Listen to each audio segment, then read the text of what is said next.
que esto es una introducción porque realmente para eso ustedes tienen una analítica 3 y una orgánica 3 que les va a afianzar más el tema de análisis instrumental, ¿verdad? Ya sea en orgánica o en analítica, hasta la misma inorgánica. Ok, entonces hoy vamos a iniciar la espectrometría de masa. Vamos a dar un pantallazo por allá por la espectrometría de masa. ¿Alguien tiene alguna pregunta? Déjame ver. O alguien está luchando con su micrófono. 33. Bueno, no, parece que no hay preguntas.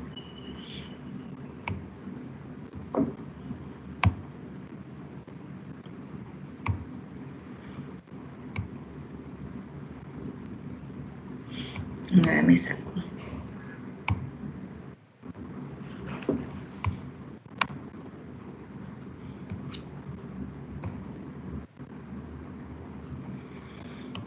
Listo. Entonces, como les decía, vamos a iniciar lo que es la espectrometría de masas. Y como les comentaba en la última clase, la espectrometría de masa, ¿verdad? Necesitamos hacer o formar iones a través de una activación, que ionización. Necesitamos hacer una ionización para activar esos iones. Luego, dependiendo del equipo que se tenga, se van a ir separando esos iones, ya sea por peso o por frecuencia, estabilidad.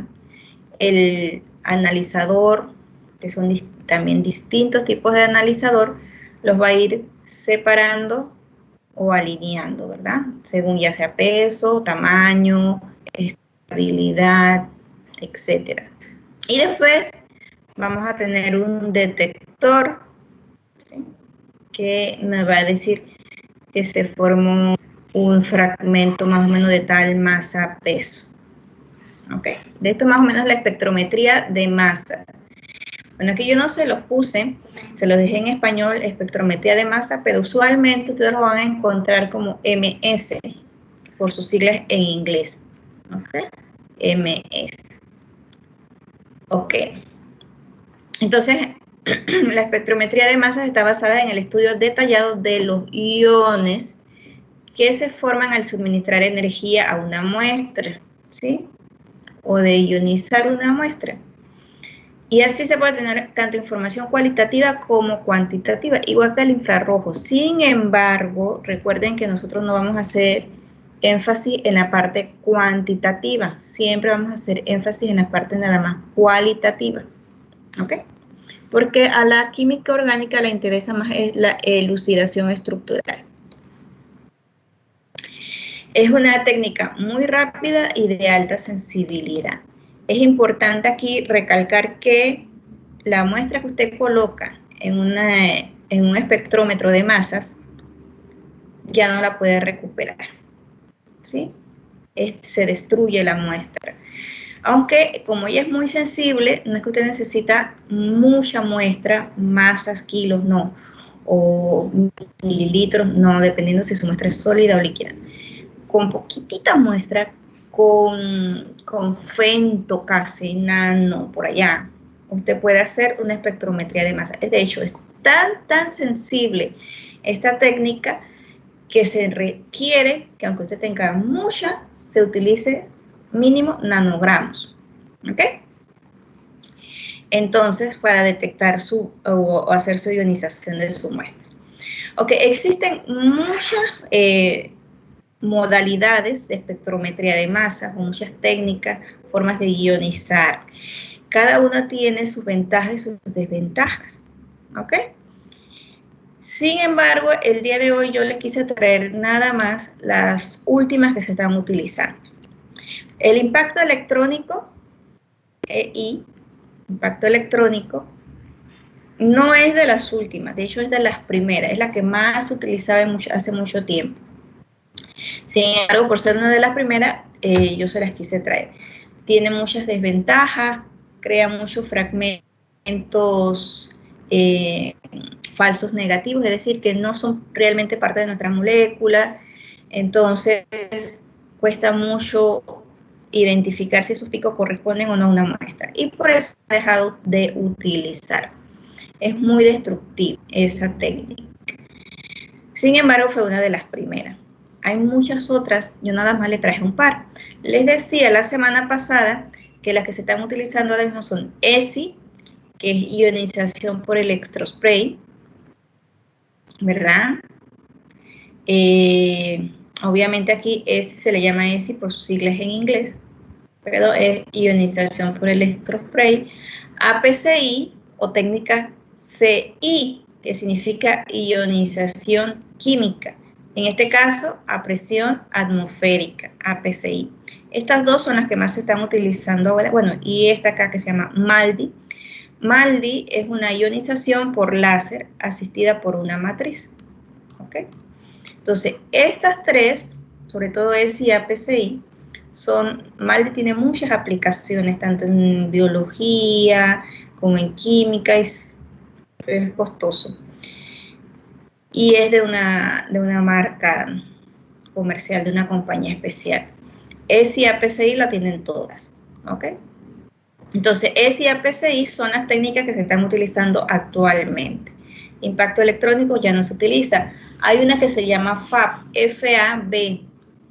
Yo, por ejemplo, utilicé FAB, pero ya tampoco se utiliza mucho. Supongo yo que pues en algunos lugares habrán esos equipos todavía y se sabe. Sin embargo, ya no de las actuales. Las actuales son ESI y APCI. ¿Okay? Un espectrómetro de masas pues tiene una fuente de ionización, como yo les decía, un analizador, y son distintos, hay de distintas formas, un detector de lo que se esté formando, de los fragmentos de los iones, y un transductor que me va a decir qué es lo que está viendo, ¿verdad? Y una parte que lo va a registrar. Muy importante que esta parte que está aquí en este rectángulo está en un sistema de vacío, es decir, que un espectrómetro de masa utiliza una bomba de vacío. Una bomba de vacío porque él no necesita ciertos aires, ciertos gases que están en el aire, la presión atmosférica afecta el analizador, porque como es muy sensible, solo puede analizar o debe analizar la muestra que estamos ionizando. Si hay otros gases, hay otros contaminantes del ambiente, pues él lo va a detectar y nos va a afectar nuestra lectura. Así que por eso está en un sistema de vacío cerrado, ¿sí? Para que cuando se ionice solo se pueda detectar eso. Entonces, este equipo cuenta con una bomba de vacío, está en un sistema de vacío aquí, o sea que está a cierta presión atmosférica, no está 100% en la que nosotros estamos. ¿Okay? Y bueno, ya después el registrador. Como les decía, hay diferentes formas de ionizar. Yo les traje unas nada más, unas 2 o 3. Dependiendo de la técnica que yo estoy utilizando, es la ionización. Entonces, ionización química positiva, hay un gas que me va a ayudar a ionizar mi molécula. Obviamente, como dice ionización química positiva, yo voy a tener un ion pseudomolecular positivo, ¿sí? Entonces, el gas va ionizando, adicionándole como un protoncito más a las moléculas, una carga positiva, ¿verdad? Y eso es lo que vamos a ir detectando. Eso es una ionización química positiva. Entonces acá le pone el ejemplo, bueno, para toda esta imagen. A mí me gustaban, por eso se las traje. Porque tengo mi muestra, tengo un gas que va a donar un protón de cierta forma y voy a tener, al final, voy a detectar es un ion pseudomolecular, aquí le llaman, o un ion cuasimolecular más 1. O sea, si mi compuesto pesa, para que me entiendan, 160, por decir algo, U, ¿verdad? Entonces ahora va a pesar 161. Eso es lo que yo voy a detectar porque estoy ionizando química positiva. ¿Okay? Y está la ionización química negativa. Aquí vamos a trabajar con electrones, ¿okay? Para poner nuestra muestra negativa. Entonces, obviamente lo que yo voy a detectar es un ion, mi pseudomolecular también, con un -1. Aquí les pusieron algunos gas, dice. Algunos gas que se utilizan son cloro, negativo, hidroxilo, ¿verdad? Etcétera. Y va a depender mucho de la afinidad de nuestra muestra con esos gases para formar eso, esos iones. Y aquí pues está lo que decíamos de la ionización con MALDI. Esto de MALDI-TOF lo vamos a ver qué es lo que significa TOF en un momentito.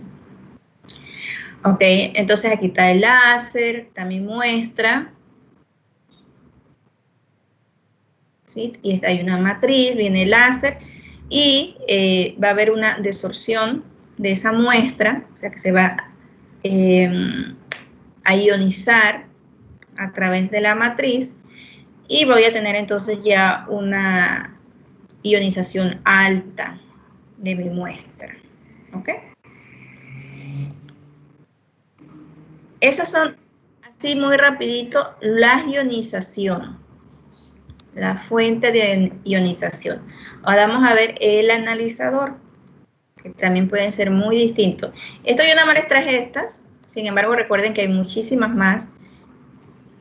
Entonces, ese de TOF, ve que decía MALDI-TOF, ¿sí? MALDI es la fuente de ionización y TOF es el analizador, porque hay otros. Entonces, el analizador, ese TOF significa analizador de tiempo de vuelo.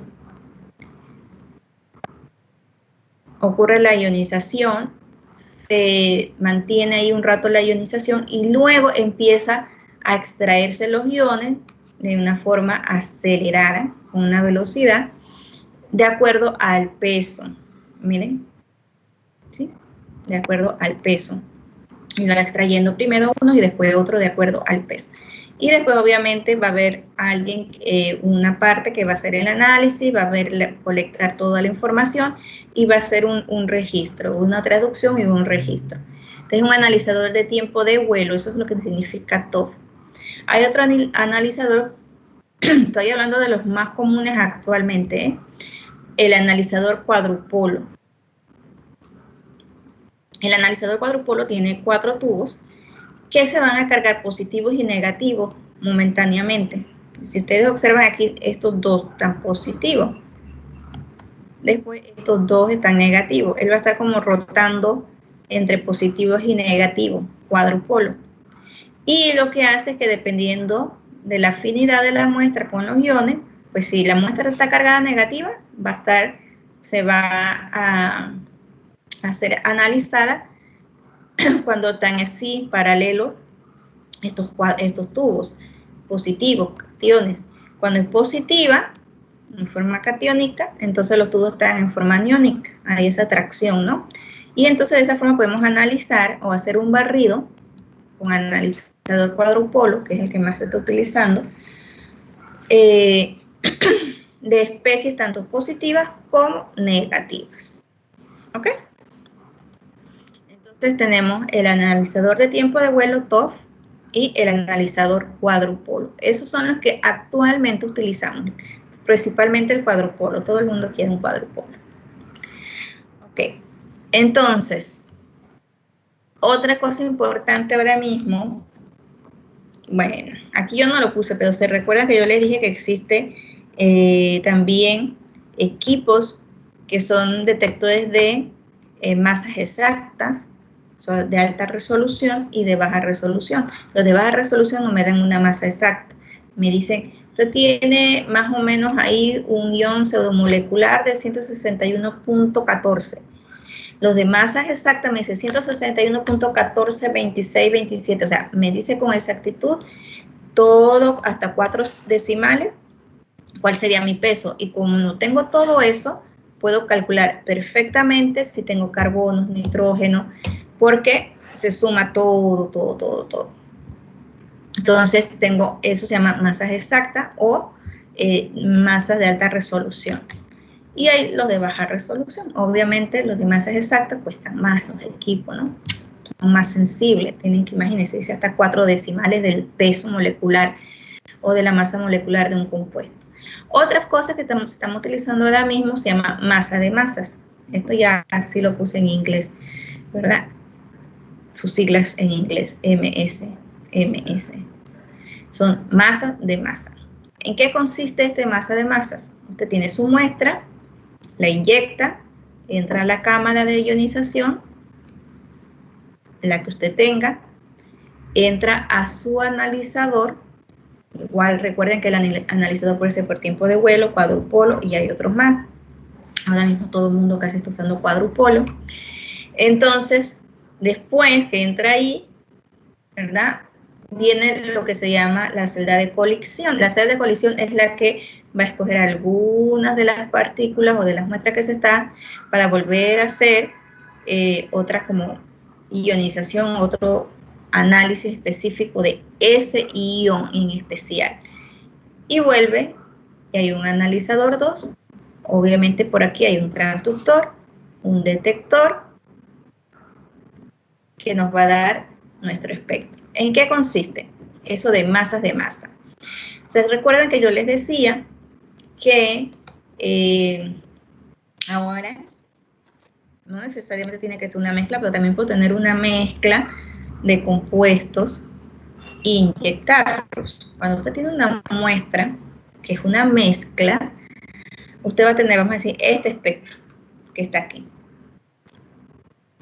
Entonces, usted sabe que puede ser que uno de estos picos, ¿verdad?, corresponda a la fragmentación de su compuesto de interés o simplemente es otro compuesto que está en su mezcla.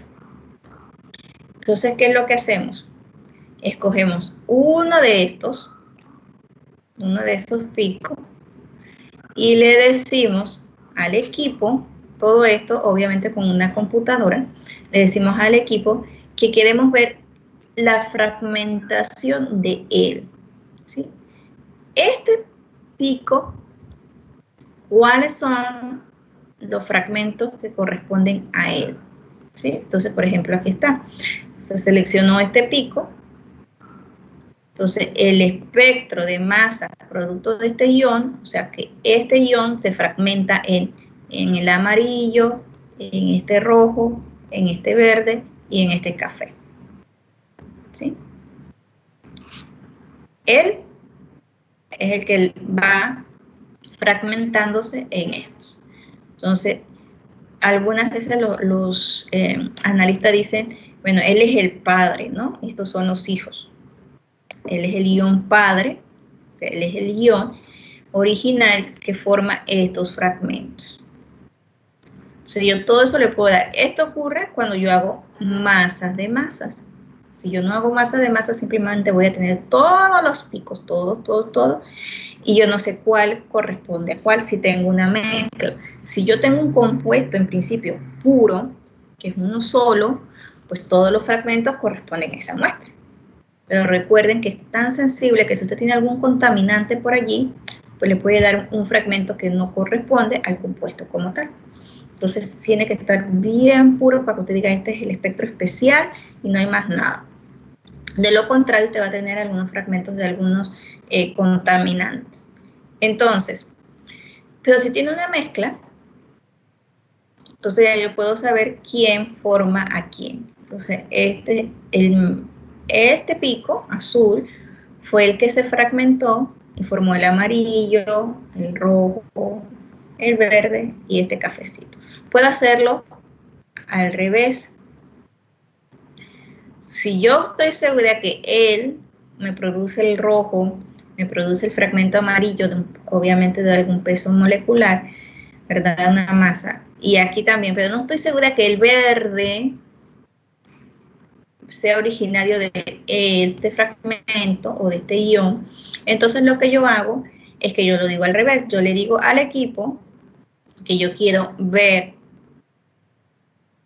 se le llama el hijo, o este fragmento de dónde viene o cuáles son los originarios. Entonces yo ahora viene al revés, del hijo a los padres. Él fue originario ¿de quién? Del azul, del moradito y del rojo. ¿Sí? Entonces se le llama padre e hijos, así le dicen en español acá los técnicos, ¿verdad? Que se le dice, vamos a hacer el masa del padre para ver qué fragmento forma, o de alguno, en especial de algún hijito que uno no esté muy seguro, para ver si vienen de ese ion que uno cree. ¿Okay? Entonces, masas de masas. Todo esto, obviamente, uno tiene que aprender a usar el software y todas esas cosas, ¿no? Ok. Entonces, aquí yo les traje pues lo mismo que teníamos la vez pasada, que vamos a tener un pico base en el espectro siempre. Y un ion, aquí, bueno, aquí le pusieron un ion molecular, pero usualmente es un ion pseudomolecular o más con estas fórmulas, ¿verdad? Que son positivas o negativas, puede ser que sean +1, -1, y en algunas ionizaciones químicas, no le puse ninguna, por cierto, de AP6 sobre todo, vamos a tener, cuando se usan esos gases reactivos como cloro, vamos a tener el peso molecular más el peso del cloro, más el peso de sodio, dependiendo de la matriz, del gas que utilice. Entonces yo voy a tener un ion pseudomolecular, se le llama así pseudomolecular, porque no es el ion molecular como tal, sino que tiene un protón más, un protón menos, cloro, sodio, etc. De hecho, creo que si me permiten regresar,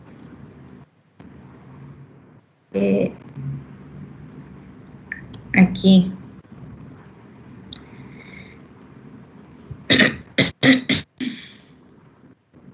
Aquí le sumaron un +29. O sea que yo puedo encontrar un +1, aunque sea positivo, puede haber un -1 y un +29. Dependiendo, se le llama aductos. Y eso depende, a veces uno no sabe si encuentra el +1, el -1. Uno tiene que, si uno tiene idea de lo que anda buscando, ¿verdad? Entonces uno dice, bueno, es el +1, es el -1, es el +29, etc. Ok, aquí hablábamos de los isótopos. La abundancia del isótopo obviamente se va a ver más o menos reflejada en la abundancia, en el porcentaje de ese fragmento. Entonces el clodo 37 pues no es tan abundante como el clodo 35 y se puede ver la relación de abundancia en porcentajes de abundancia de los clodos. Acá está del bromo, que son casi iguales. Cuando uno los ve, uno dice, ah, bueno, tengo, ¿verdad? El juego isotópico del bromo. Tengo un bromo dentro de mi estructura. Igual,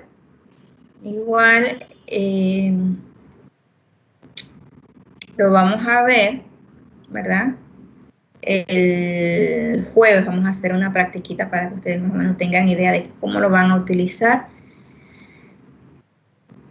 Aquí les decía ese día, ¿verdad? Que uno va restando, aquí 86 para 71 da 15, entonces es la masa menos 15, quiere decir que perdió un metilo.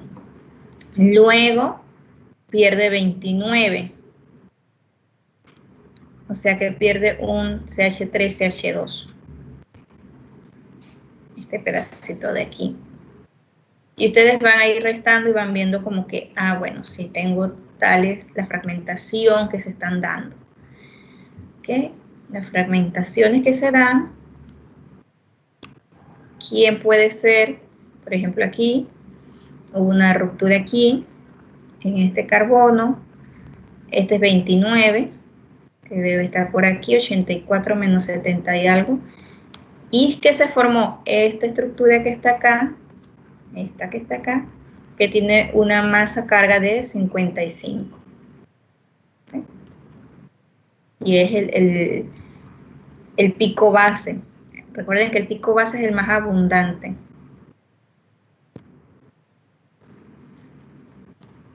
Acá les decía que los alcoholes se pierden en forma de agua, ¿verdad? Y ustedes tienen que, como que se fragmentó, se perdió la molécula de agua. ¿Qué se puede formar? Bueno, se forma, miren, aquí, para estabilizarse, se formó un doble enlace, o sea que hay una pérdida todavía de un protón más con una masa de 70 que está aquí. O este fragmento que pesa 55. Es la pérdida del agua y la pérdida de un metilo que viene de acá. ¿Okay? Bueno, ahí está el pico base. Y miren, aquí el ion pseudomolecular o el ion molecular del compuesto no se observa. Algunas veces no se observa. ¿Ok? Antes de pasar a resonancia, yo quiero compartirles otra cosita. ¿Quién me preguntó algo por aquí? Están, no sé.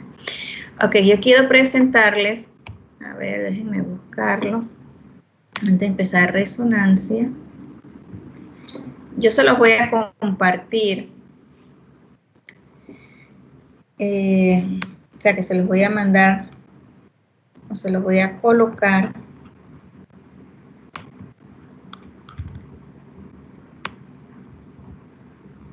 Y aquí vamos a trabajar. Déjenme poner un poquito más chiquito. Yo creo que así. Vamos a trabajar el jueves, que vamos a hacer práctica. ¿Ok? Este es un artículo del 2016, del 2016, que habla de la espectrometría de masas, las ionizaciones usando electrospray, ¿sí? O sea, ESI. Las reacciones de fragmentación que ocurren, las más importantes para caracterizar o elucidar las estructuras, ya sea en síntesis o productos naturales. Entonces, bueno, ahí no sé si ustedes ya han tenido contacto con artículos científicos. Ahí está. Miren, SI-MS, o sea, es la ionización por electrospray y es espectrometría de masa. Entonces aquí, usando espectrometría de masa con ionización, electrospray. ¿Ok? Bueno. Entonces, lo que a mí me interesa aquí, mire que hicieron un ESI masa. ESI masa. O sea, es usando la técnica de masa, que le preguntan, ¿quién te originó? Ya sea al hijo o a quién originaste. Al padre. Los fragmentos. Ay, se salió, perdón. Vamos de nuevo.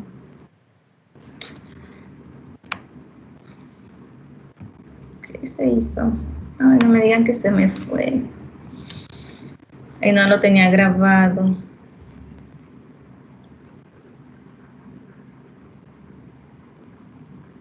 Ahí está.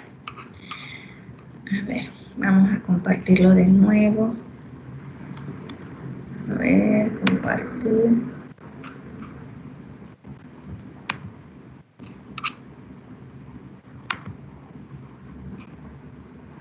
¿Por qué no quiere compartir?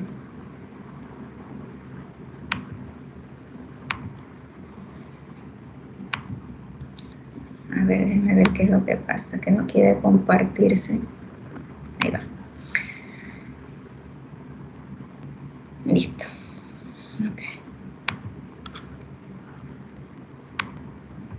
Es que, bueno, lo que yo quiero que vamos a analizar, y yo les voy a enviar el artículo, aquí está, si es en modo positivo, por ejemplo, aquí dice ionización de impacto electrónico, de las primeras, ¿verdad? Daban este tipo de iones, cationes, ¿ok? Y en modo positivo da el ion o el peso molecular más un protón o más un metal o menos un protón o en este caso más cloro, si es ion negativo. Entonces las fragmentaciones que podemos encontrar, ¿sí? El metal es el sodio que yo les decía, usualmente es el sodio el que se une. Tenemos un sodio por allí. Y el cloro. Aquí les dice eso, la fuente ESI, el analizador, la celda de colisión, todo lo que yo le estaba diciendo, ¿verdad? El analizador, ojo que yo no he visto, o sea, encontramos el artículo, pero no me he puesto a leerlo, no tuve tiempo. Quería sacar algunos ejemplos de aquí, pero no tuve tiempo. Ok. Aquí, las masas que observan, el espectro, pero lo que más me gustó, bueno, aquí dice masas de masa, cómo se ven las masas de masa, lo que yo les estaba diciendo, a quién veo, a quién no veo, si es el hijo, si es el padre, todas esas cositas que les estaba contando. Aquí están, miren, donde él le da como ejemplo el metal sodio, que es el más común.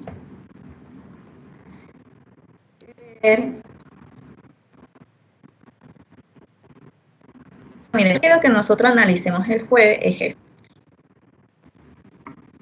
Las fragmentaciones que pueden sufrir las moléculas. No podemos entrar en muchos detalles porque ustedes todavía no han visto.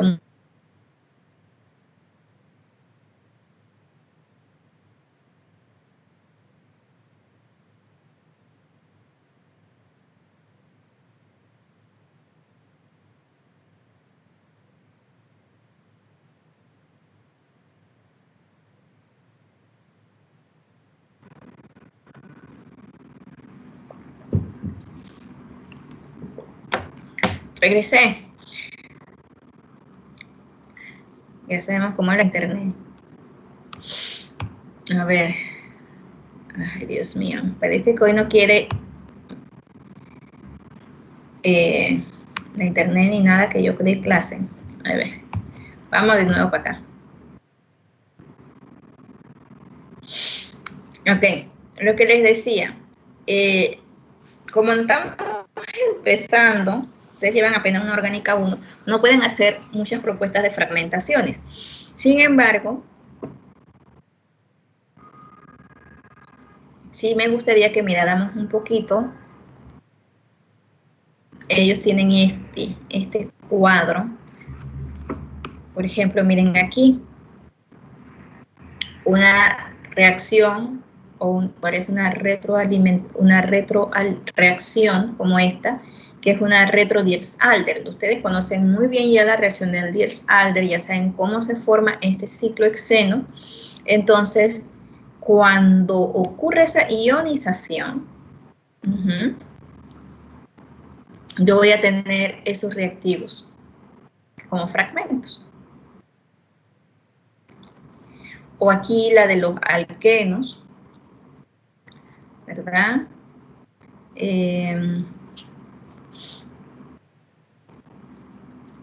Creo que había uno que era por ahí acíclicos, carbonos acíclicos, a ver, o halógenos. ¿Cómo se pueden ir fragmentando? Cetonas no. Aromáticos. Y bueno, ahora no encuentro los acíclicos, los alcanos, los cíclicos alcanos. Pero este artículo entonces lo vamos a estar analizando. ¿Sí? Miren, aquí hay una Diels-Alder en este compuesto y cuando ocurre la ionización, pues se forman estos fragmentos. ¿Ok? Eso es lo que les voy a enviar, se los voy a enviar para que lo tengan para el jueves, hablar un poco de esto, miren. En modo positivo, cuáles son los fragmentos que se pueden formar, cómo se pueden formar. Entonces, este artículo me pareció súper interesante. Aquí hay ejemplos. Para que miremos esos fragmentos que se pueden ir formando, aunque esto no es parte del curso como tal, ¿no? Entonces, para que vean algunas cositas ahí. Eliminaciones de aromáticos. Y así lo tienen cuando les toque la orgánica 3. ¿Ok? Ahora sí. Vámonos a la resonancia.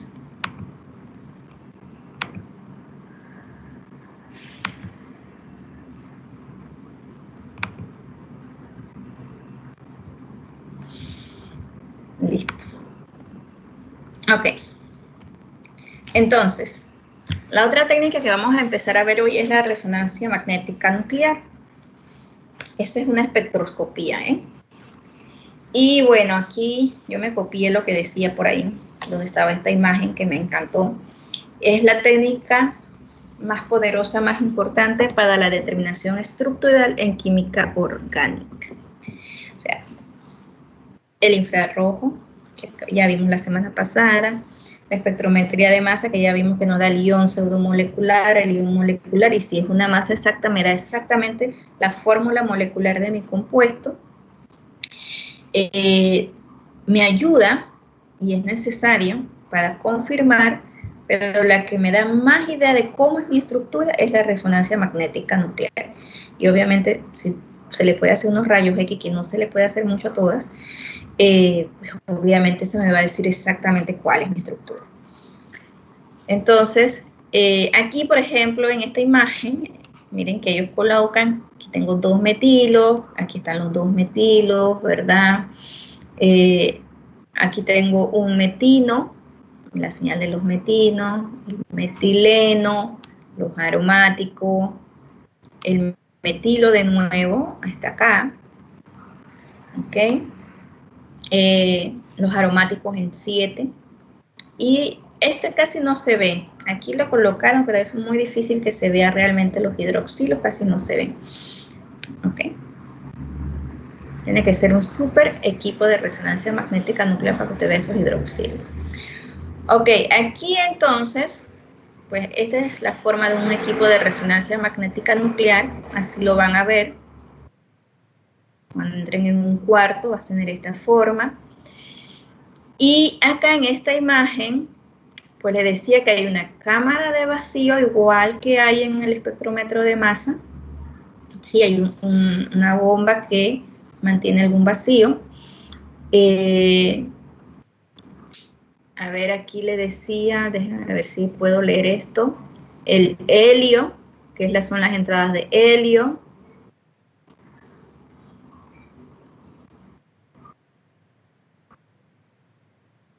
Bueno, aquí esto como que no se ve muy bien. Déjenme, mejor lo sacamos de ahí y lo vemos allá en pequeño. Creo que se va a ver mejor. Aquí. Porque aquí podemos ampliarlo más.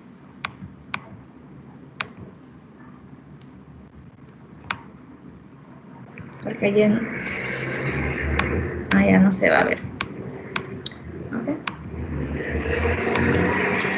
Para poder ver las partes.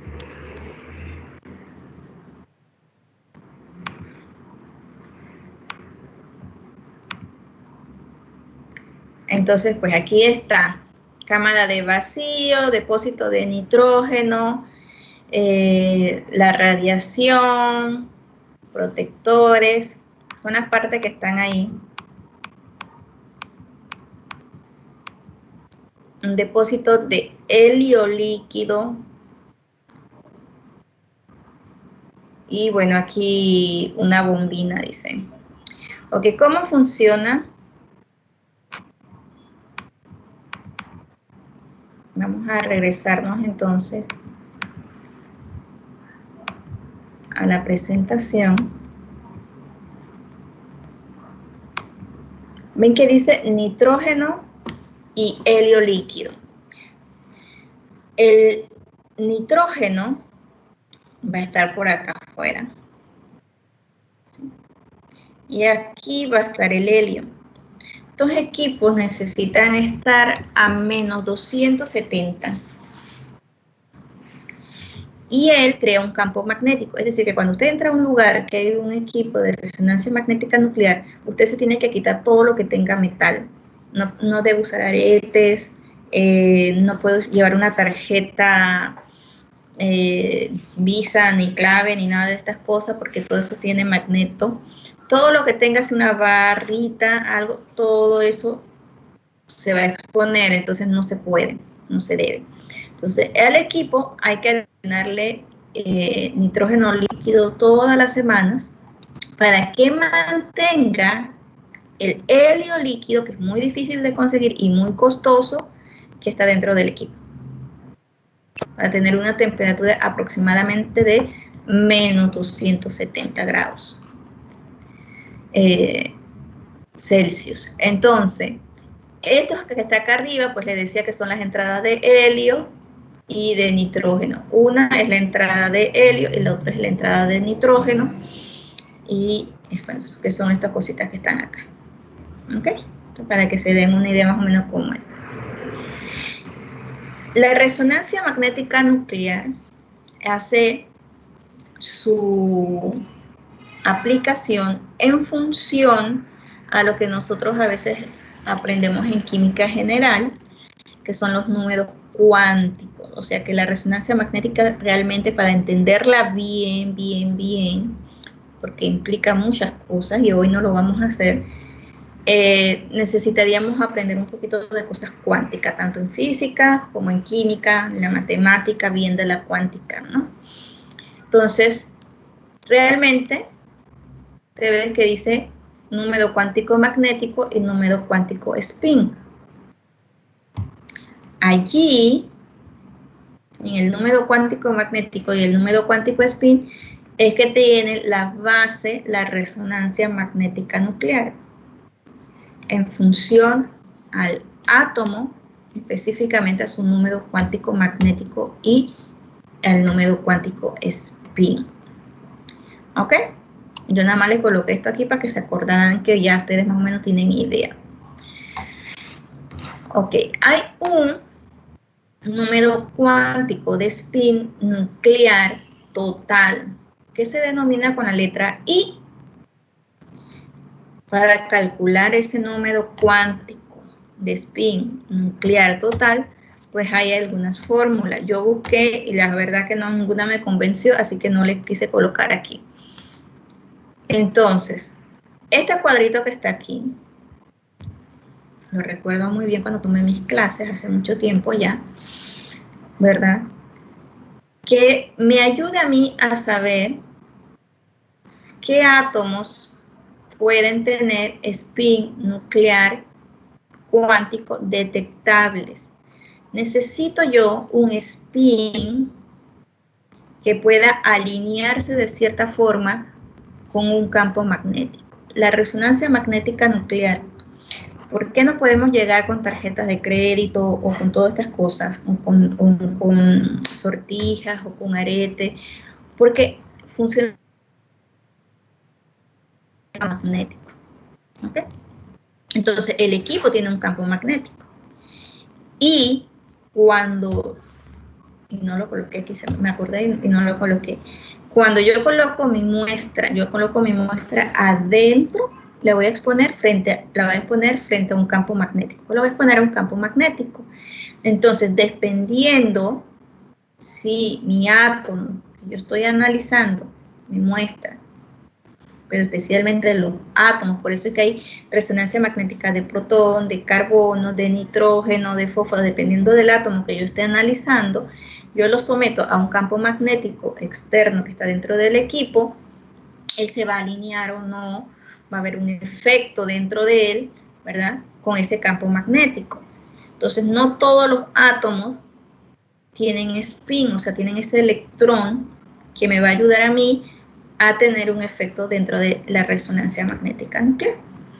Entonces, En otras palabras, el spin nuclear, el número cuántico, si este átomo tiene o no, va a depender del número de protones y el número de neutrones. Les decía yo que la resonancia magnética nuclear realmente lo que lee es el carbono 13. Se los comenté más o menos así por encima la semana pasada.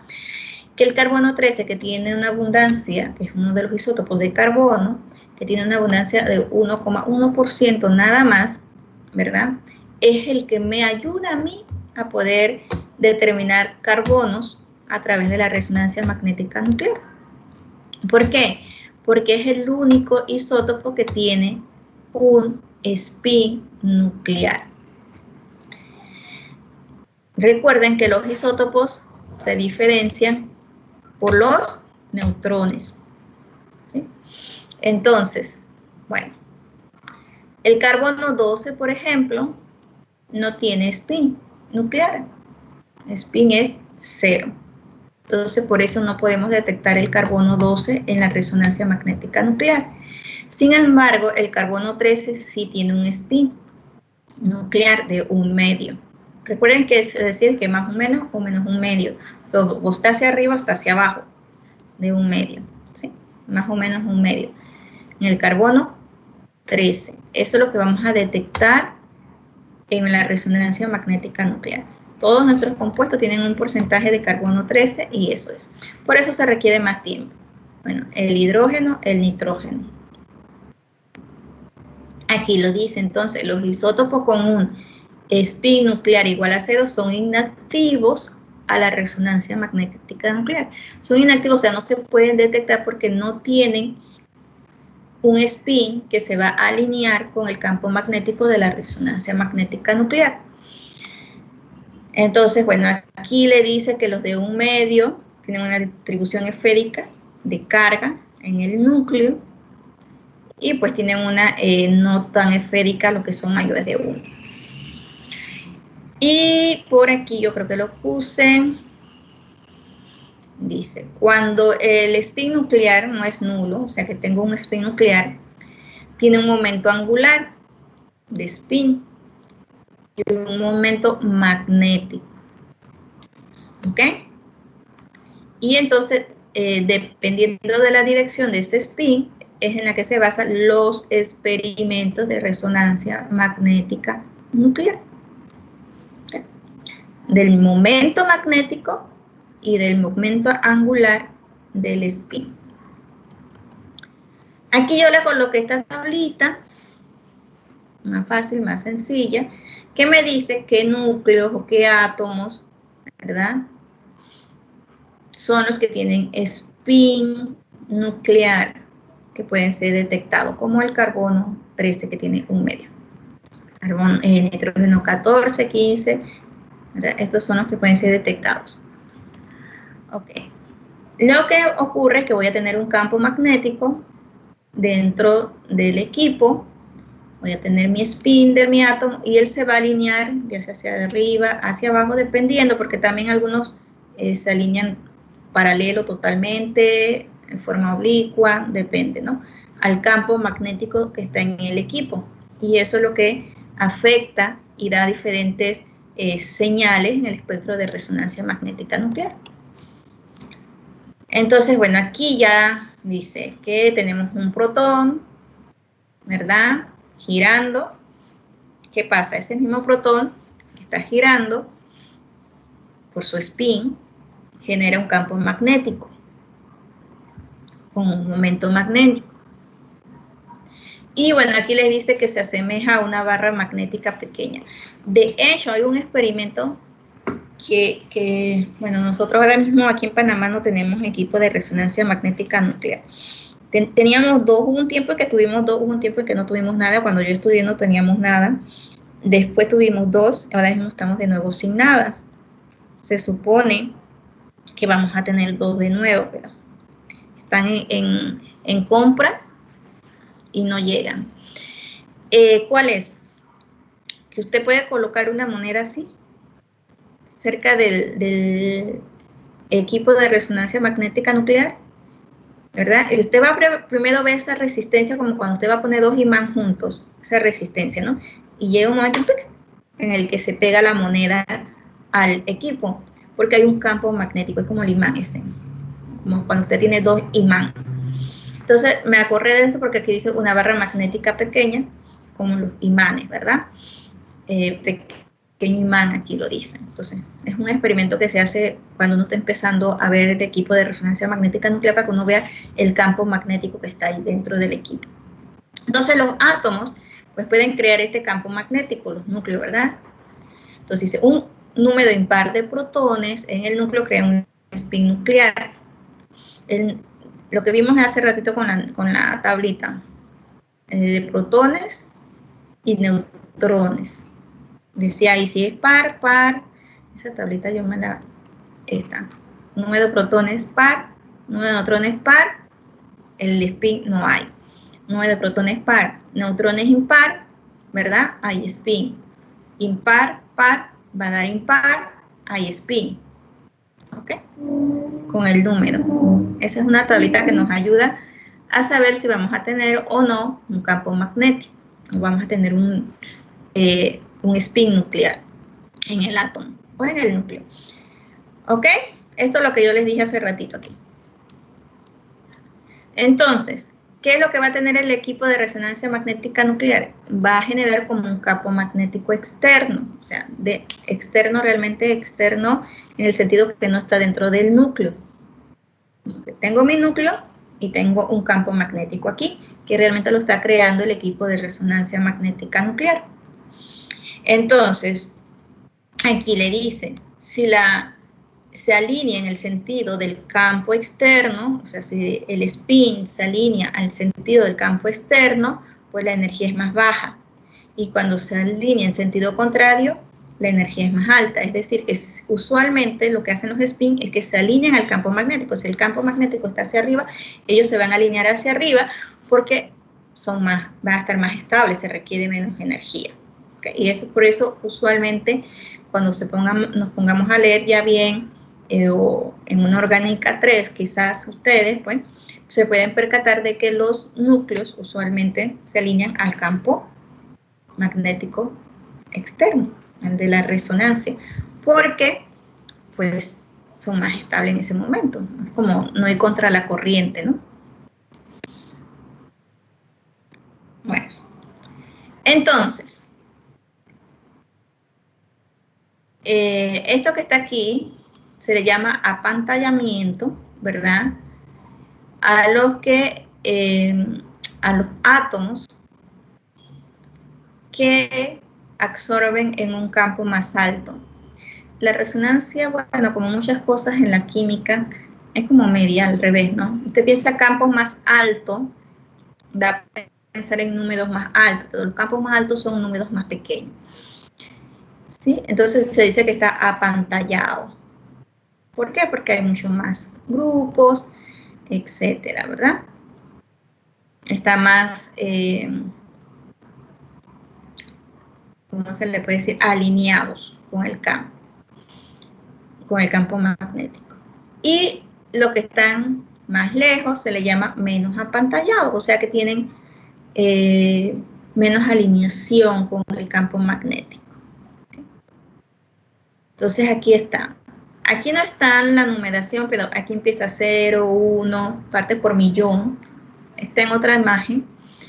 Y entonces estos son aquí los más apantallados, que se le llama campo más alto, o sea que va a ser 0, 1, 2, 3, 4. Y los menos apantallados, campos más bajos, que son 5, 6, 7, 8, 9, 10, 11, por ahí. Para que sepan, estos son los apantallados, estos son los menos apantallados y este es campo alto para acá, campo bajo para acá. Bueno, aquí está. El desplazamiento químico se forma utiliza este símbolo, ¿verdad? Este símbolo delta, y va de 0, bueno, aquí lo pusieron hasta 10, pero llega hasta como 14 por allá, llega hasta más lejos todavía. Entonces, 0, 1, 2, 3, como está 4, podemos decir que es campo alto, 5, 6, 7, 8, 10, o sea, ese es campo, campo bajo, ¿ok? ¿Y qué es eso de TMS que está aquí? Que dice desplazamiento del campo con respecto al TMS, ese es tetrametilsilano. Se coloca ese compuesto, está dentro de los disolventes que se utilizan para colocar la muestra. Las muestras se colocan en un tubito, yo lo iba a buscar y se me pasó, un tubito, como un tubito de ensayo, pero delgadito, delgadito, delgadito, muy delgadito, largo, y se utilizan disolventes deuterados. Todas las muestras las se hacen en forma líquida. Si es líquida, pues ya está líquida. Le adiciono un poquito más de disolvente y se acabó. Si es sólida, pues tengo que disolver. En un disolvente deuterado, ¿qué significa esto? Esto significa que yo no puedo tener protones. Todos los protones fueron reemplazados por deuterio, el otro isótopo. ¿Por qué?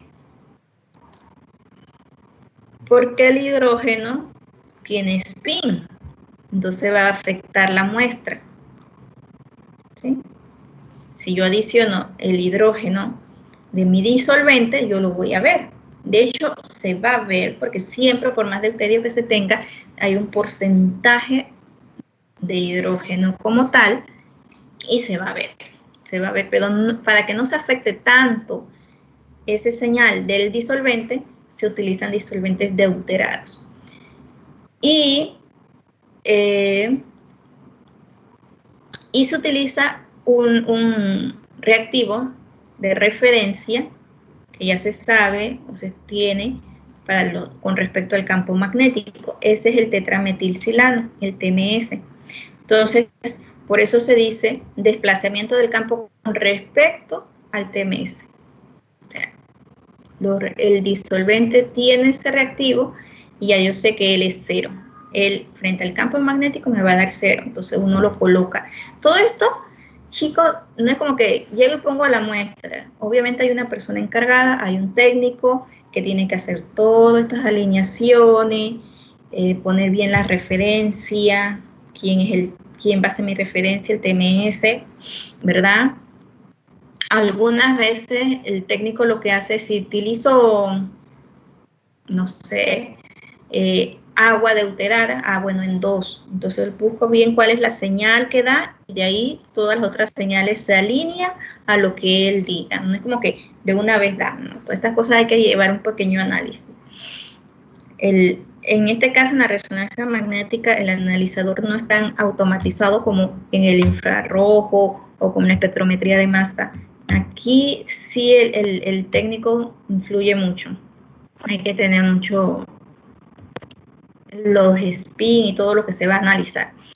Bueno, entonces, aquí, por ejemplo, está el de metanol, ¿verdad? Cuando hablamos de 0, 1, esto es para protones. O sea, que estamos analizando hidrógenos.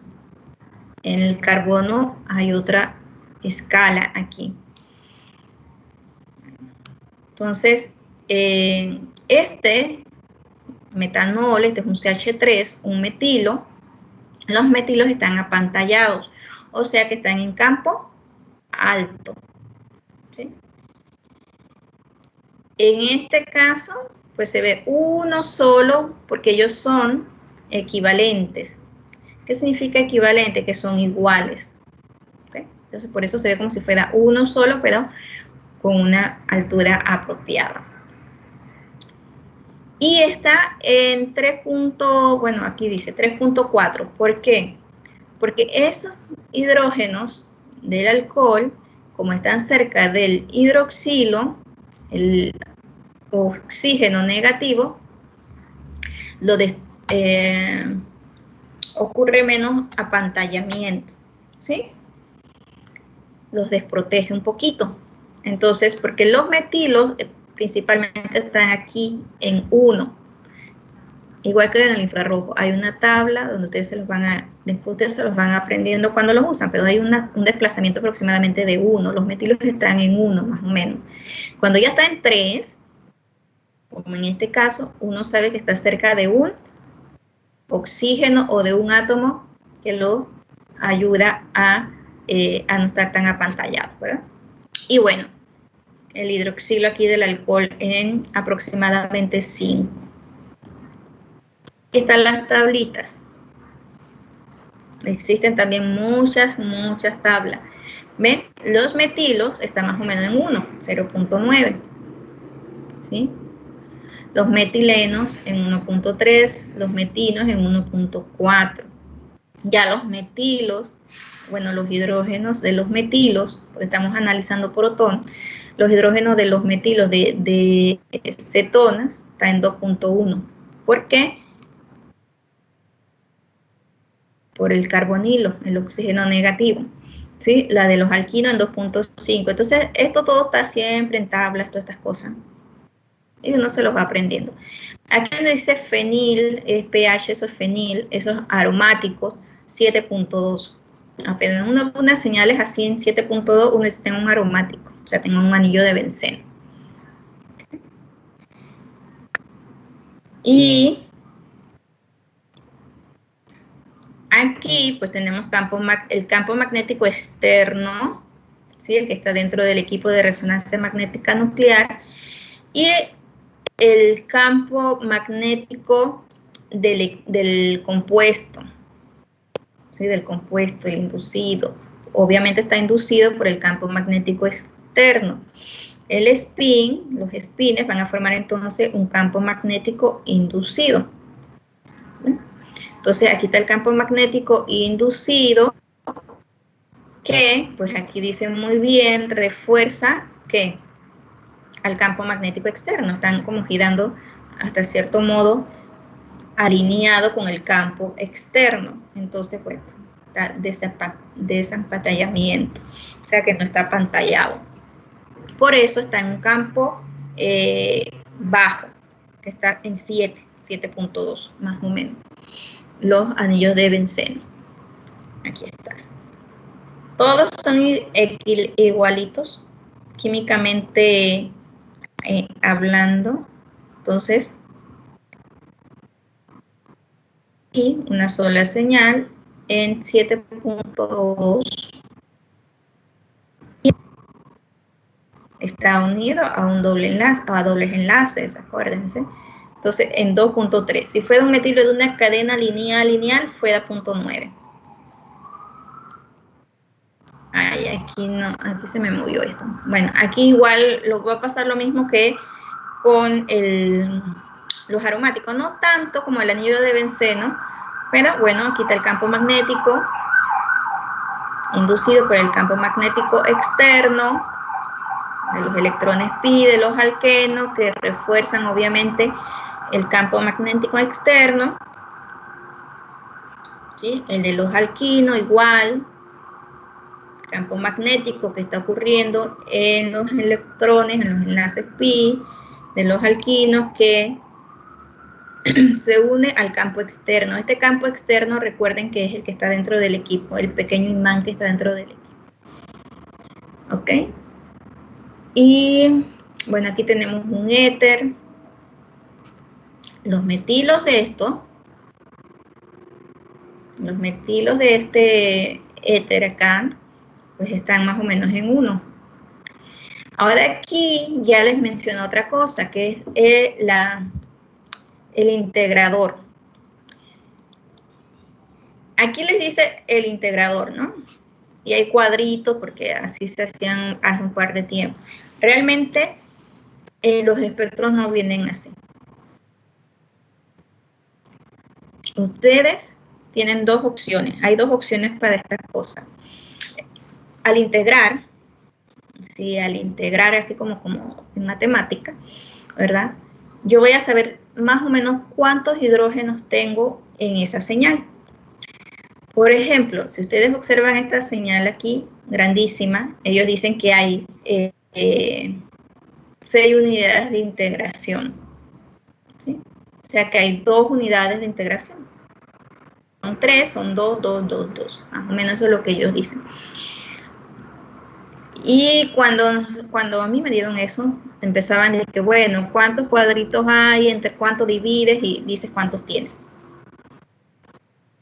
Sí, hay 2 formas de hacerlo. Una es que el técnico, él hace la integral, él toma una señal y dice, a partir de aquí, integra, y sale todos los números. Entonces uno tiene que saber agarrar uno como base, decir, bueno, yo sé que aquí hay un solo hidrógeno, un protón, y me dio 0.99. Entonces todo eso es tu base.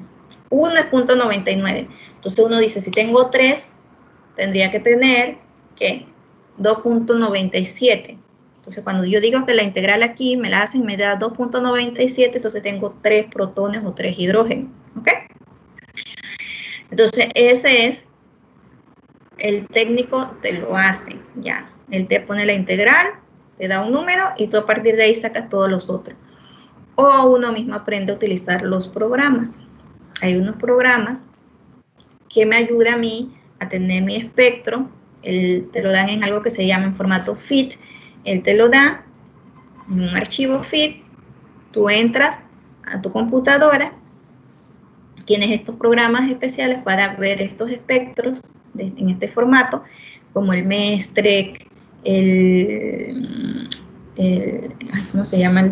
Ahora mismo no me acuerdo el de alguien. Pero bueno, el más gratuito y el que todo el mundo usa está el MESTREC, ¿no? Hay otros. Entonces uno lo abre y uno dice, bueno, está este programa. Y uno mismo va integrando. Entonces uno dice la relación 1, 3. Aquí él sabía que había 3 metilos.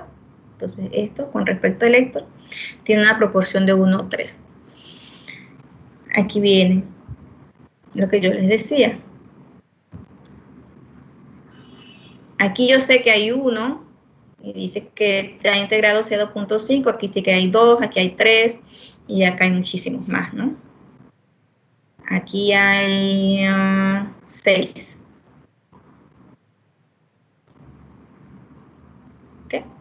Entonces dice aquí, D, que es 1, el del alcohol, está integrado en C2.5. Si este es 1, quiere decir que en C yo tengo 2 hidrógenos, y aquí está C. En B tengo 3, aquí está B. Y en A, ¿verdad? Tengo 6. Tengo 6. Este y este. ¿Okay? Esta es la integral. Lo que hace el técnico es eso, que toma uno, que él sepa más o menos que es 1, lo integra y le va a dar un valor y usted va sacando en función si se duplica, se triplica, etcétera, cuántos hidrógenos tiene en las otras señales. Aquí pueden ver el desplazamiento de 0.9, más o menos 1 punto y algo para dar los metilos, 3 puntos y algo para darle alcohol, ¿verdad? Y este B, un metilo que está desprotegido por estar cerca del carbonilo, entonces está en 2 punto algo, y el metileno.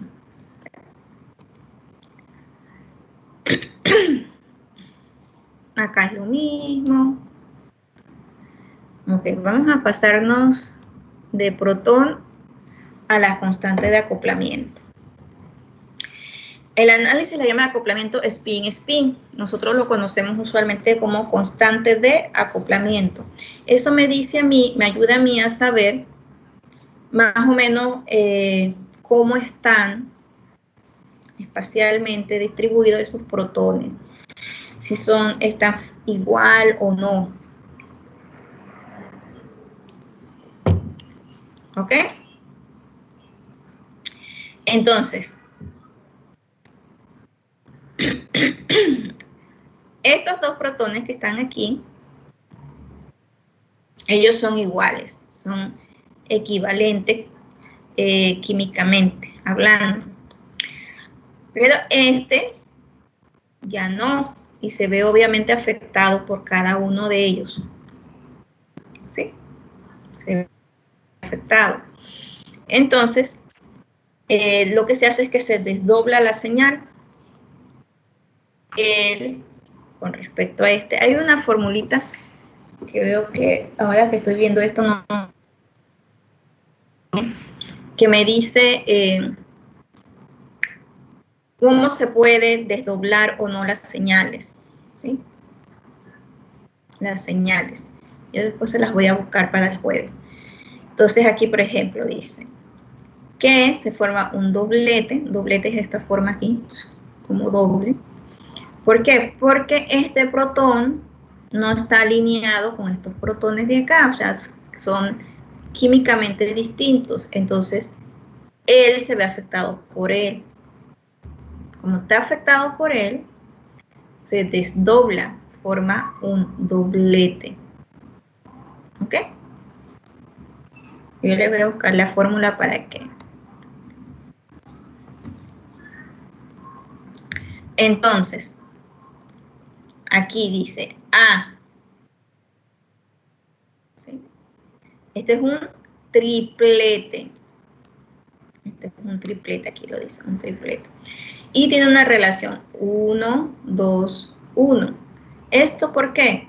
Porque este protón que está aquí se ve afectado por cada uno de estos protones. No es lo mismo ver este que está del mismo lado a ver este que está más lejos. ¿Sí? Entonces, este triplete que está aquí, primero tuvo que verse en forma de doblete. Y lo que se hace para calcular la constante de acoplamiento, yo no sé si lo coloqué por aquí, no está, es que se restan los desplazamientos, este desplazamiento con este desplazamiento. Vamos a decir que tuviera aquí 2. ¿Qué les gusta? 2.5, 2.3 y acá 2.8.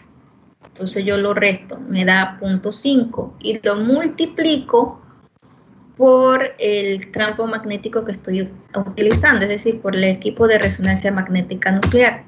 Hay de 60 MHz, de 300, de 400, esos son los más bajitos, ¿eh?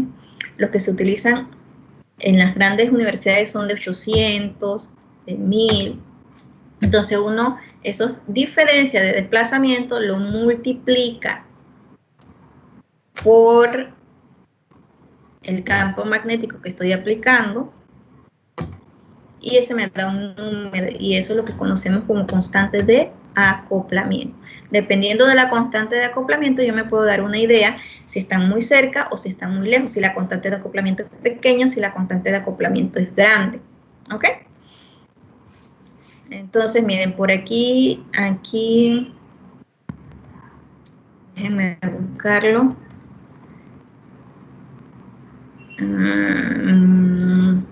Aquí está. Por ejemplo, dice, en los alquenos, cuando es cis, la constante de acoplamiento que se dibuja con una J, ¿sí? Cuando ven la J es la constante de acoplamiento, más o menos da 10 Hz.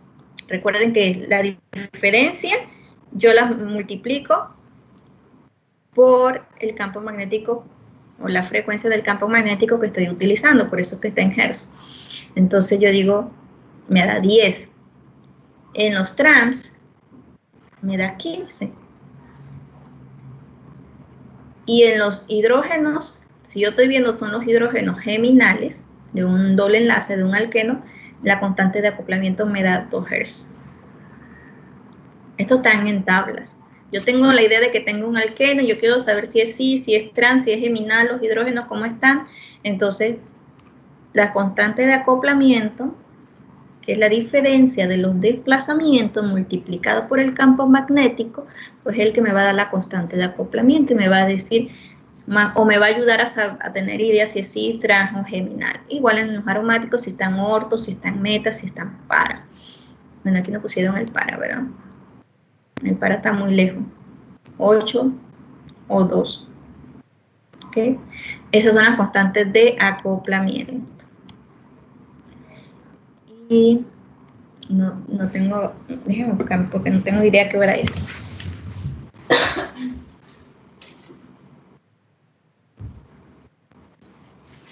Sí, me supuse que ya dan las 9 y algo. Entonces, para que se den una idea antes de... Porque a las 9:30 por tarde quiero terminar hoy para empezar el examen oral.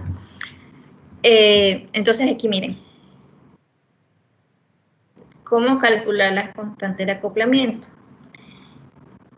Esto, un desplazamiento, otro desplazamiento, hago la resta, lo multiplico por las cantidades de campo magnético que estoy aplicando, me da J. ¿Sí? Me da J. Cuando yo tengo esto, un doble de dobles, él tuvo que venir de un triplete. O sea que tuvo que haber visto, tengo 3 protones interactuando. ¿Ven que dice AC, AC? Esa es la interacción del protón A con el C. Pero a la vez tiene que haber una interacción de A con B, o sea, de él con otro protón, que forma un triplete. Así se le llama, árbol de desdoblamiento. Entonces, ¿qué es lo que yo hago? Yo lo que hago es que sumo este desplazamiento con este desplazamiento y saco un promedio, lo divido y este va a ser el desplazamiento que yo voy a colocar aquí. Sumo, divido un promedio, lo coloco aquí. La diferencia entre esos dos desplazamientos multiplicada por el campo magnético es la otra J. Entonces de esta forma se obtienen 2 Jotas. La J es esta pequeña y la grande, por el desdoblamiento. ¿Ok? Chicos, no se estresen, recuerden que esto es así por encimita y no lo vamos a poner en aplicar este semestre, sino el otro, pero para que más o menos se vayan dando cuenta cómo funciona, ¿no? Aquí hay otra, pequeñita, pequeñita, y después se suman, se saca el otro desplazamiento, se hace la diferencia, se multiplica y ya tengo mis 2 constantes. De la J, o sea, mi constante de acoplamiento BC, el efecto del protón B con el C y el efecto del protón A con B. ¿Ok? Y yo quería, pues, bueno, aquí hay una tablita extra de protones, ¿verdad? Los aromáticos en 7, los aldehídos, por acá el protón del aldehído, porque estamos viendo protones, los hidrógenos, en 9. Esto es característico, apenas yo veo algo en 9, tengo aldehído, ¿verdad? Yo quería ver los de los carbonos, aquí estamos con los carbonos. En los carbonos, entonces, vamos a tener el desplazamiento de 0 a 200 y algo, en 250 más o menos. Usualmente en 200 es lo que uno utiliza. En 180, 170 van a estar los carbonilos, ¿sí? Dice 160 a 200 más o menos. Van a estar los carbonilos y me van a ayudar a saber si tengo un carbonilo de una acetona, de un aldehído, etc. ¿Sí? Entonces, por ejemplo, este es el protón. Y arriba está el carbono. ¿Sí? Acá abajo está el protón. Miren, desplazamiento de 0 a 10. Entonces, en 9, que yo les decía, apenas yo veo una señal en 9, protón de aldehído, ¿verdad?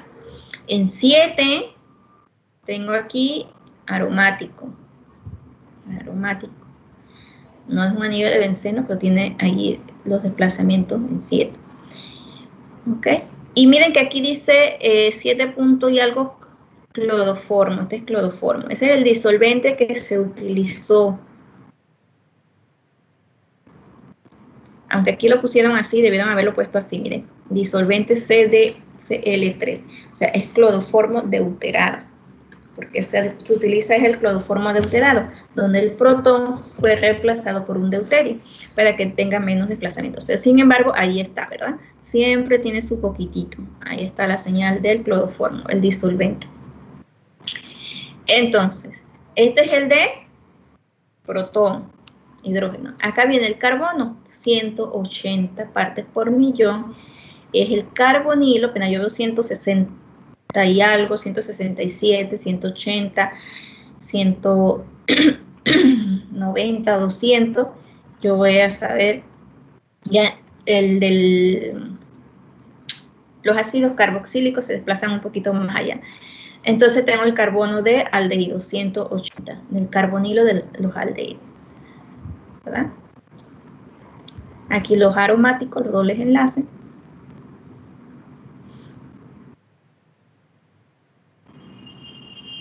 Acá otra vez, uno de protón, uno de carbono, ya no hay nada aquí en 180, nada, ¿verdad? Metilos, los metilos dan en 20, más o menos. Uno se va aprendiendo estas cosas con el uso. Acá está mi tetrametilsilano, mi compuesto de referencia. Entonces los espectros de carbono se pueden hacer acoplado o desacoplado. Usualmente uno lo utiliza realmente desacoplado.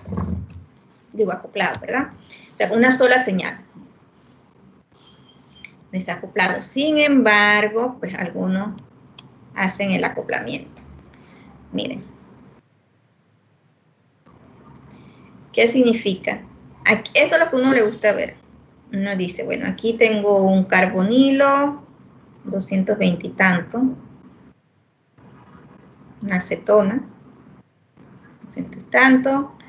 Acá 10, más o menos, 20 y tanto. Tengo metilo y metileno aquí en 20 y tanto. ¿Sí? Entonces uno dice, bueno, esto. Sin embargo, cuando uno lo hace acoplado, significa, aquí está, permitiendo el acoplamiento entre los carbonos y sus hidrógenos, es decir, que, miren, aquí está la regla, ¿ven? N más 1. Que voy a ver, el carbono va a estar acoplado a sus hidrógenos para sacar doblete, triplete. Entonces, este carbono que está aquí, ¿ah? Miren, doble como doble de dobles, y este es como un tripletito. O sea que este carbono en 40, más o menos, está acoplado a 2 hidrógenos. Este es el de este. El del CH2, está acoplado a 2 hidrógenos. Entonces también de esa forma uno se da cuenta si ese carbono tiene 2 hidrógenos, 3 hidrógenos o 1 hidrógeno, a través del acoplamiento, aunque usualmente uno lo hace así, porque con los espectros bidimensionales, que no les puse ninguno aquí, con los espectros bidimensionales uno ve la relación carbono-hidrógeno, cuánto carbono, cuánto hidrógeno. ¿Ok? Entonces eso es para que más o menos ustedes se lleven una idea de la resonancia. No se estresen que nosotros no vamos a utilizarlo este semestre. El otro semestre vamos a hacer igual, vamos a hacer ejemplos el jueves, ¿sí? Usando el infrarrojo, la espectrometría de masa y la resonancia magnética nuclear. Pero como nada más hemos visto hidrocarburos alifáticos y aromáticos, pues no hay mucho que ver. Sin embargo, ya el otro semestre, el profesor o el profesor que le toque, si mi persona o cualquier otro, pues tiene que, sí, ir viendo familia y espectroscopía. Entonces, que cuando ustedes lleguen a la orgánica 3, pues ya tengan más claro cómo es que funciona. ¿Ok? Chicos, tenemos 4 minutos para empezar el examen. ¿Preguntas? Perdón, pero es que me duele mi garganta.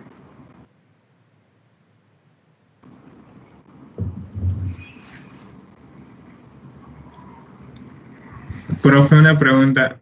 Cuando usted dijo lo de acoplado, ¿cómo usted sabía que había 2 hidrógenos ahí? Es por la fórmula SN más 1. Ese es el desdoblamiento del árbol. O sea, me veo afectado por cuántos. Si yo me veo afectado por, yo soy yo, y tengo, nada más me veo afectado por un hidrógeno, sería 1 más 1, o sea que yo voy a tener 2, un doblete. Entonces, si yo me veo afectada por 2 vecinos, vamos a ponerlo así, porque realmente son los hidrógenos vecinales, entonces son 2 más 1, o sea que yo voy a tener un triplete. Entonces, cuando yo tengo un triplete, o sea, uno, un piquito, otro pico y otro, quiere decir que hay 2 vecinos que me están afectando. Entonces, por eso cuando yo dije, aquí hay un triplete, tengo 2, es porque tengo 2 vecinos que me están afectando. Eso lo vamos a ver con los ejemplos bien el jueves, porque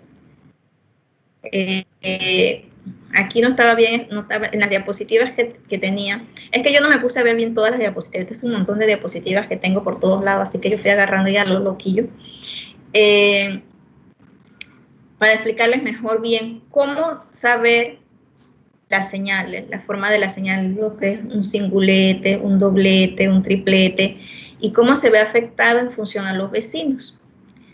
Es decir, en función a que yo tengo 2 hidrógenos que me están afectando, 1, 3 y hasta 4. Ya cuando son 4 se da multipletes, o sea que es una cantidad de señales ahí de pico que son multipletes. Uno no puede saber exactamente cuánto es, ¿no? Cuánto es muchísimo.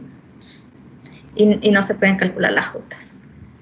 Pero cuando son dobletitos, tripletitos, sextupletes, ahí se pueden calcular las jotas todavía. Eso sí, hay que hacer muchas ramas de este arbolito para ir sumando, restando, multiplicando, sumando y sacar las 2 o 3 jotas que necesito. ¿Sí? Pero bueno, lo importante para hoy es que supiéramos que la espectrometría de masa, pues, no es solo la fuente de ionización, sino la fuente de ionización, el analizador, lo que es masa-masa, y bueno, mirar el artículo un poquito de que hay algunas fragmentaciones que ya se saben que se dan cuando tengo ciertas características de los compuestos, y que eso es un mundo, o sea, es un mundo. Yo nada más les presenté así, miren, así, nada, o sea, existen diferentes celdas de colisión, diferentes fuentes de ionización, analizadores. Yo les estoy postando como que lo último que se está utilizando, que ustedes vieron en el artículo 2016, sí, masa-masa. Ahí, bueno, no lo leímos, pero podría decirnos qué tipo de analizador usó, si cuadrupolo, si tiempo de vuelo, etcétera. Todo depende de lo que yo utilice, es lo que voy a ver. Entonces yo nada más les mostré así, porque es la idea del curso, ¿no? Es la orgánica 1, entonces como para enseñarles un poquito. En la resonancia magnética nuclear, lo más importante es que tenga un campo magnético, que los compuestos, los átomos, pues algunos, dependiendo de los neutrones y de los protones, van a tener un spin nuclear, y este spin es el que se va a alinear o no a un campo magnético y me va a dar las señales, y que no todos los átomos tienen spin nuclear, y que de hecho, pues lo interesante aquí es el papel que vienen a jugar los isótopos, como en el caso del carbono, que podemos hacer resonancia magnética nuclear de carbono gracias al isótopo de carbono 13. Si no, no pudiéramos hacer resonancia magnética nuclear. Y por eso es que podemos detectar el carbono. Y los desplazamientos, ¿no? Acá hay unas tablitas que me dice si tengo una señal por aquí en 9, tengo un protón de un aldehído, si tengo en 7, tengo protones o hidrógenos de aromáticos, si tengo en punto 9, tengo hidrógenos de metilos, en 2 de metileno, y así. Esas tablitas que uno se las va aprendiendo con el tiempo. O si tengo en 200, 180, tengo carbonilos, o carbonos de carbonilo. Entonces, eso era como que lo interesante hoy, para que ustedes se den una idea cómo funcionan las técnicas. Y el jueves, entonces sí, yo sí el jueves quiero que practiquemos un poquito cómo poner eso en acción, ¿no? No sé si tengan otra preguntita.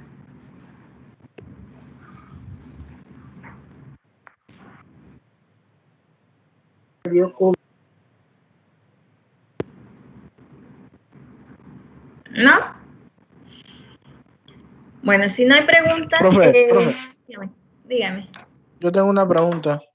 Dígame. Quería saber si esta parte también viene en el semestral. Sí. De lo que vamos a estar haciendo el jueves es lo que puede venir en el semestral. En el semestral, obviamente, yo no voy a poner mucha teoría, como aquí que les hago las preguntas en la parte oral. De repente les puedo poner un cierto y falso, escoger la mejor respuesta, pero muy sencillito, muy rápido. Y puede venir algunas preguntas sobre esto, ¿no? Pero lo que vamos a ver el jueves, que voy a tratar de que sean como así puntuales en lo que podemos preguntar, que ustedes tienen ahora mismo, porque ustedes ahora mismo no pueden hacer todo esto 100%, porque no saben muchas reacciones, todavía les falta aprender mucho mecanismo de reacción. Pero sí, si yo les pongo un infrarrojo, un protón, un carbono, un espectro, si yo les digo, este es el espectro de masa, y es un ion pseudomolecular M+1, y se lo doy, ya le estoy dando el peso molecular de su compuesto, o sea, la masa molecular de su compuesto, y con eso usted se puede ayudar a calcular más o menos la fórmula molecular. Si yo le digo cuál de esto es, ya usted sabe. O sea, a cosas así sencillas. No es tampoco que ahora vamos a hacer elucidar un compuesto a partir de la resonancia, porque no sé. Ya les digo, la idea del programa, porque yo busqué los programas, es que en esta le den esto, la introducción. En la orgánica 2 se afiance, según se vaya dando cada familia, se va afianzando. Y ya en la orgánica 3, pues allá el profesor, o la profesora que le toque, allá sí tiene que entrar en más detalle, como el fundamento de cada técnica, no así por encima como yo se los acabo de dar, tienes que explicarle bien el analizador, la fuente de ionización, los gases, etcétera, que se utilizan, el campo magnético, bien, como todo esto, todo con más explicación, y no una o dos técnicas así por encima, sino varias, y que ustedes lo entiendan, y ponerles a practicar, y a practicar, y a practicar, y a practicar, y a practicar, y a practicar. Porque esto nada más es práctica. La resonancia, o sea, la elucidación estructural de un compuesto o caracterización estructural de un compuesto es práctica. Tienen que usar infrarrojo, ultravioleta, y esto me dice esto me dice lo otro, entonces allá es a donde tienen que, acá no se estresen, acá es muy superficial, así que no se mortifiquen. El jueves vamos a practicar qué es lo que podemos hacer en este curso. Otra preguntita. Yo quería, déjenme buscar algo, no cierren todavía.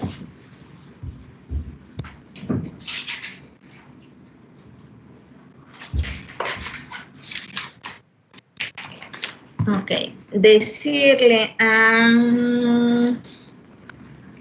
Susan Cedeño, no sé si está Susan, que yo la coloqué en el tercer grupo, ¿sí? En el tercer grupo, Susan Cedeño, porque su compañero se retiró del curso. Entonces, como su compañero se retiró del curso, ahora la puse con Kevin en el grupo 3, porque Kevin también se había quedado sin compañero. ¿Ok? Los de la tarde, no les he enviado la invitación, pero eso se hace muy rápido, así que yo las invitaciones se las estoy mandando como a las 2, 3 de la tarde. Les envío la invitación, el que quiera adelantar me avisa, adelantar como a partir de las 5, me avisa. Entonces, no sé si hay otra pregunta. ¿No? fue bien en el examen, ¿no? Bueno, chicos, si no hay más preguntas, vamos porque ya estamos un poquito atrasados como siempre para la parte oral. Vamos a empezar la parte oral. Los veo el jueves practicamos y sin estrés.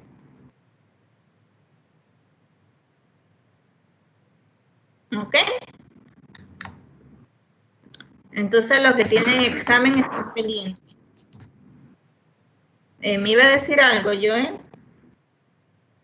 No, le iba a decir que ya listo, profe. Listo, pues. Vamos.